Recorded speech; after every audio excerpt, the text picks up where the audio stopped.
Good afternoon, everybody. Thank you for making the time. What a story that was, wasn't it? So thank you all for having made the time and for being here. We know that your time is precious. Thank you in advance for listening to us. We've got a lot of interesting things to talk about. It's an honor and pleasure for Google to be talking about the things that we're going to be doing, because we genuinely feel that it's going to make a difference to the economy and to Malaysia. We are also expecting the Honourable Minister YB Dato Mukhriz Tun Mahathir, the Deputy Minister of Trade, to join us very shortly, and we're very grateful that he's taken the time out to speak to us as well. So you may well ask, what is today about? Right? I mean, you've got Think Export, you've got this little buzz line there, and so you're probably thinking, what is today really about? Today is about three things.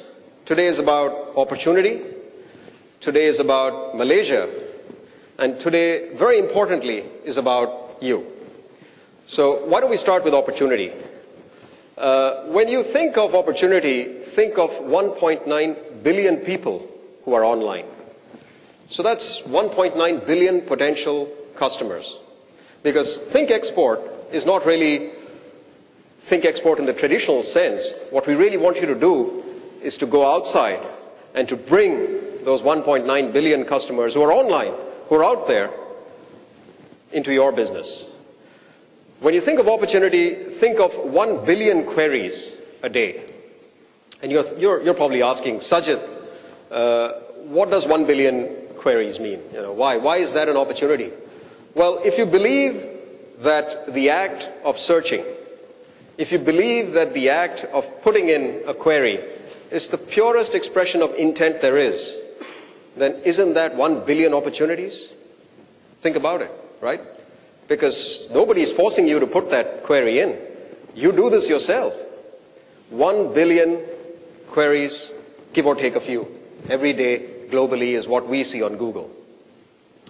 Now, if you take a fraction of that, take a small fraction of that, and imagine the people who are searching for Malaysia and things to do in Malaysia, businesses in Malaysia.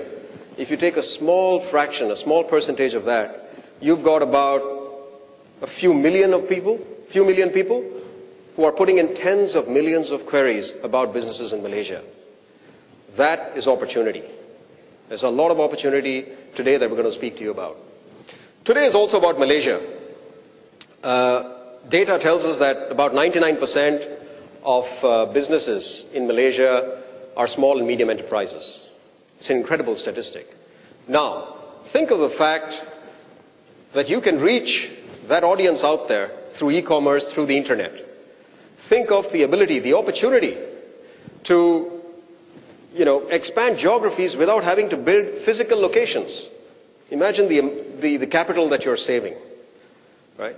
Think of the ability to offer customers flexible payment options. Incredible, right? All of a sudden your business, your territories expand exponentially. Now think of the difference that all of that will make to the Malaysian economy, to the Malaysian businesses, and to each and every one of you. Which brings us to the third point. Today is about you, each and every one of you. There are about 162 companies that are here today across 9 industries. Industries like media, travel, retail, local, classifieds, finance, and more. And what we're going to talk about today is how you can make this world your stage, and how you can, really benefit from all of this. So, opportunity, Malaysia, and you. Now, how are we going to talk about this? We've got a fantastic line of speakers. We're going to get started by having Aliza Knox, who's the Director of Sales and Operations for Google in Asia Pacific, and she's going to talk about how exports can be a growth engine for the Malaysian economy. We'll have Elias Ghanem, who is the General Manager of PayPal, and he's going to speak about how you can really, to succeed in the international arena, you need secure and flexible payment options. Elias will talk about how to do that. We'll have the Honourable Minister, the Honourable Deputy Minister, come and talk about the importance of the economy and exports to the economy. But it's not all work. We're going to take a break. There's going to be tea and coffee outside, but don't go too far. Please come back because Dipanjan Chaudhary, who's our business acquisition manager for Southeast Asia, is going to talk about you. And he's going to talk about what are the things you can do to take advantage of this international opportunity. And he'll be followed by Mike Galvez, who is a product manager, who's joining us from our Mountain View office. And Mike has been responsible for putting together these incredible products, very simple to use. And he's going to help you understand how you can size the opportunity, how you can localize the content, because if you want to get somebody from Russia, how do you go about doing that? So Mike is going to talk about that. When you do all of these things, a lot of data is going to be generated, a lot of data. To convert that data into information, Vinoj Vijay Kumar, who's our analytics lead for Asia Pacific, will come and talk about how you can do that. That's going to be very interesting. And then just to say that, just to kind of tell you that this is not all theory. A Malaysian business who's doing this very successfully today, C-Works, and their CEO, Mr. Abdul Rani, is going to come up and share his experiences with you. And then to bring these three themes of opportunity, Malaysia, and you together, we're going to have a panel. I'm going to invite all the speakers back here, and we're going to speak together. Take questions from you, most importantly. If you have questions, if you're shy of asking, remember you have a Twitter hashtag, so I think it's #ThinkExport. Please send in your tweets to that. Don't be shy. And we'll have an incredible interactive session. I want to conclude this and hand over to Aliza by saying this. Google's mission is that we wish to organize the world's information, and we want to make it universally accessible and useful.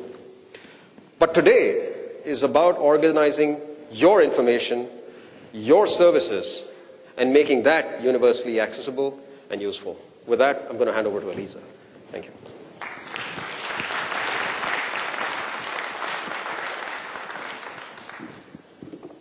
Thank you. Oops.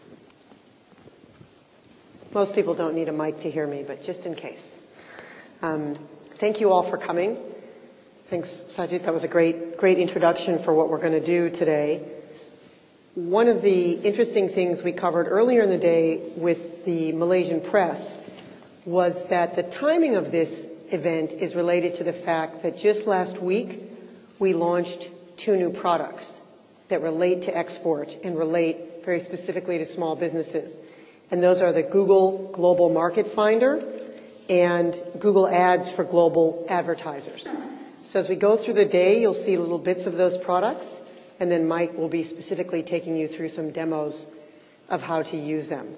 And Mr. Abdul Rani will talk about how he used some precursors of these products to really launch and grow his business. Hopefully you'll find that very exciting. So are you guys clicking or am I? I'm clicking.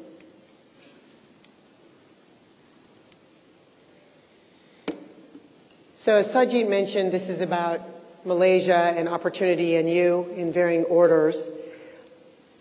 I think you know that Malaysia's almost half dependent on exports for GDP.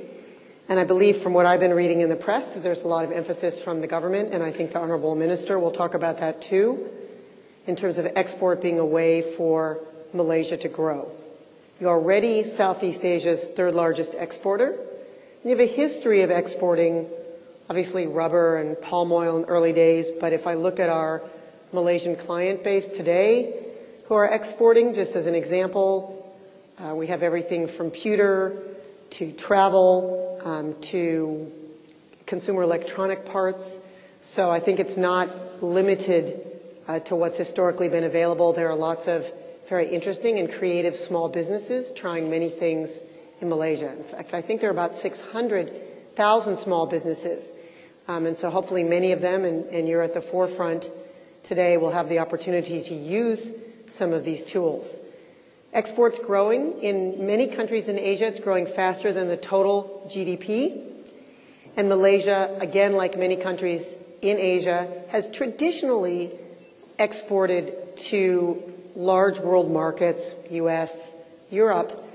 But if you look at the global economy today, much of it is growing fastest here in Asia, and so we see a lot of inter-Asian trade. And that's reflected in the fact that Malaysia is spending time exporting goods to China and Japan.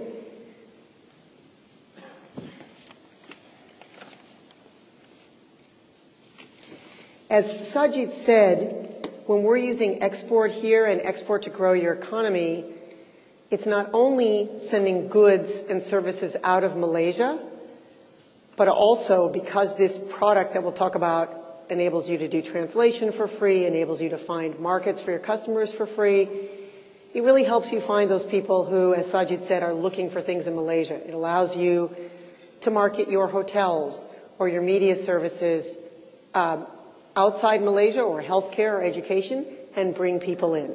So it goes beyond the traditional terms for export. And then you'll find with Google, we like these big numbers, and I didn't know Sajith was going to steal mine, so I'll have to come up with some other ones. But we like them because they do two things. They show the incredible size of the opportunity and things that you have access to with the internet, and also because they highlight that life's getting a bit more complicated, and so it's useful to have some tools that help cut through the clutter. So Sajith mentioned there are 1.9 billion consumers online. I think maybe 6 months ago we were using 1.4, and I gave a similar talk before the launch of these products. Maybe a couple months ago we were 1.6. So that just gives you some idea of the speed with which people are coming online. The other thing not to forget, and Mr. Rani will talk about this, is that there are tens of millions of businesses online. So if you sell to other businesses, online is a very good way to go as well, not just to consumers. There are billions of searches every day, another bit of my thunder that Sajith stole, so we'll coordinate better next time, or we won't have an MC. Well, we'll work it offline. And 85% of internet users have made a purchase online. And interestingly, we did a bunch of research in Southeast Asia, and that figure's about the same for people who research online and purchase offline. So even if you're a bricks and mortar retail chain, what you find is that a lot of people will go look for what they want, do some comparison shopping, and then go and purchase it. For example, cars are pretty hard to purchase online. You can do it, but most people kind of want to see them or touch them. But if you go to Car Lot, which we did in Australia recently, and just videotape people who are there and say, how did you come to this car lot? Why are you buying a car here? They said, well, I researched online, and either I was looking for a family-sized car, safety and number of people, or I was looking for a sporty car, or I was looking for the best price. And, I did some research and I found this car, and then I looked up this car lot, and that's why I'm here. Very much driven by what they had looked up online. Now, while we're on fun statistics, just so you don't have to listen to us talk all the time, I'm going to throw out a couple questions. I'd like to know if anybody here is brave enough to tell me, this is one of my favorite Google statistics, how many, you probably know that we own YouTube, how many hours of YouTube are uploaded every minute? How many hours of YouTube video are uploaded every minute? This is important to me because this is clearly why I cannot get my children off their computer, because they can't consume YouTube videos fast enough to keep up with the rate at which people are putting them on. So that tells you that it's more than a minute per minute. Is anyone brave enough to guess? Okay, I'm going to do it like an auction. Raise your hand instead of a paddle. How many people think 5 hours get uploaded every minute? 24 hours. How many people think that's a good start? How many, and that used to be right. How many people think more than that? Are you Googling the answer? That's incredible. I heard that's a good search tool. Is that what it says? Yeah, well, that's our public information. It's out of date, that one, so I'll have to fix it. Okay, how many are going to go higher than 24? Anybody want to give me higher than 24? What have I got? 48. You're too high. Sold to the highest bidder, but I got some artwork for you. 35. Thank you. Was that on your second search? Okay. So the other statistic I really like is, and I can't even begin to, like, billions and trillions are hard enough for me, but Eric Schmidt talks about the fact that from the dawn of time until 2003, all the data in the world, everything, everything that's left in the libraries, all the information, and obviously some stuff burned years ago in Alexandria and places like that, but everything that was left together was 40 exabytes of data. So we've got some technology support in the back who might be able to tell me what an exabyte is afterwards. So I like using this word, but I don't really know what's in an exabyte, but it's very, very large. Okay, dawn of time till 2003, 40 exabytes. Are you Googling already? How many exabytes a year now? Quick. It's good. I like people who come to these who already use our products. It's excellent. Okay, anybody want to guess how many exabytes a year now? You're not guessing because you're over at 48. I see you shaking your head. I'm sorry. You would have been okay this time. 800. So dawn of time until 2003, 40. Every year now, 800. So why am I telling you all this? Well, partly because it's fun and you can use it at cocktail parties and impress your friends. But partly because, as I said, on the one hand, it shows you how much the internet has to offer. But on the other hand, it highlights the challenges. You're a business that sells pewter ornaments or tennis shoes or cars. How are you going to cut through 800 times 10? I don't know, 8,040 exabytes of data and have people see you and your stuff. How are you going to do that? So that's what we want to help you with. And we've helped lots of different kinds of companies do this. Find the right customer, find the right market. I can tell you lots of examples. We have clients who make wedding dresses, who have found consumers who want to buy wedding dresses. In the old days, when I got married, you had to buy a wedding dress kind of near you so you could go try it on and see it.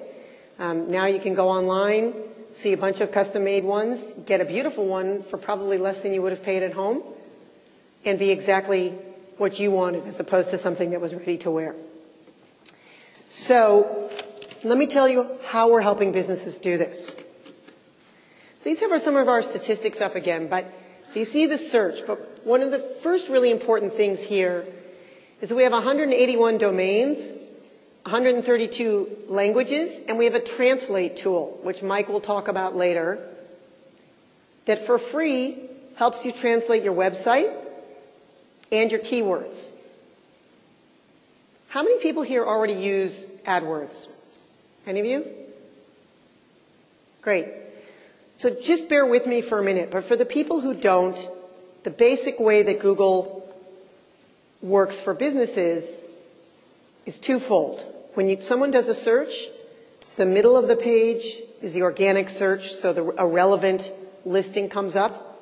I search for white sneakers Malaysia, and the search engine looks for all businesses to see what is the most relevant business to put up, or any other mentions of white sneakers. There might be some blogs, there might be a YouTube video. And over on the right-hand side and at the top, we show paid advertising, where they'll also show which of those businesses is most relevant to give you white sneakers in Malaysia. And those ads are based on keywords. So you might have said, my business is about selling shoes, and you might have put Malaysia, you might have put white shoes, you might have put white sneakers, you might have put black sneakers. And so if you want to sell to people outside of Malaysia, you need to have your keywords and your website in a language that they can read. If you want people in Turkey to buy sneakers from you, or to buy pewter from you, or to come to your hotel on Langkawi, you have to tell them in Turkish, probably. I mean, most likely they're looking in Turkish. So one of the great tools that we'll talk about later is the Translate tool that helps you reach all those customers in their own language. A second barrier, as I said before, is that there is probably too much information now. It's great that there's a lot, but there might even be too much. And so what we help people do is cut through that so that you can find the people who want what you have. So for example, we have a client that makes gravel crushers, which are used to pave, it's like underpaving for roads. And they export from Asia to Africa. And, they don't want to appear in everything about gravel or about rocks. And they need to appear in African languages because this is a good product for developing countries. And so through helping them get the right keywords and match the ads to people's searches, we're actually able to cut through and help them narrow it down so that most of the people seeing the ads and clicking through to their site are really people who are interested in buying gravel crushers. And then thirdly, this is about targeting. So targeting right at that moment of overload. And again, this is where the ads and the AdWords help in that it's relevant right when the customer wants it. So in other forms of media, it might be that you're flipping through a magazine or you happen to see a TV ad, and maybe you were thinking about buying whatever product they had or not.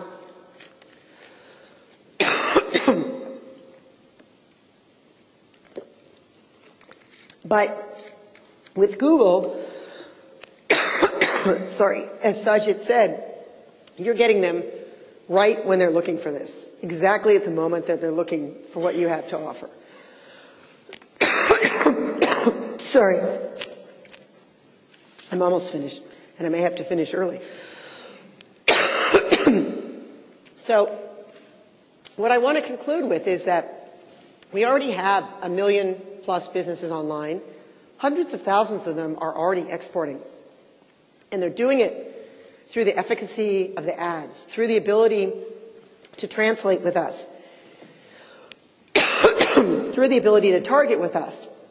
And as of last Tuesday, when we first announced the 2 new products, they're able to do it much more easily. So the purpose of today is to tell you more about those tools, how you, how you can use them, and how you can be one of those businesses that's able to grow online. Sorry.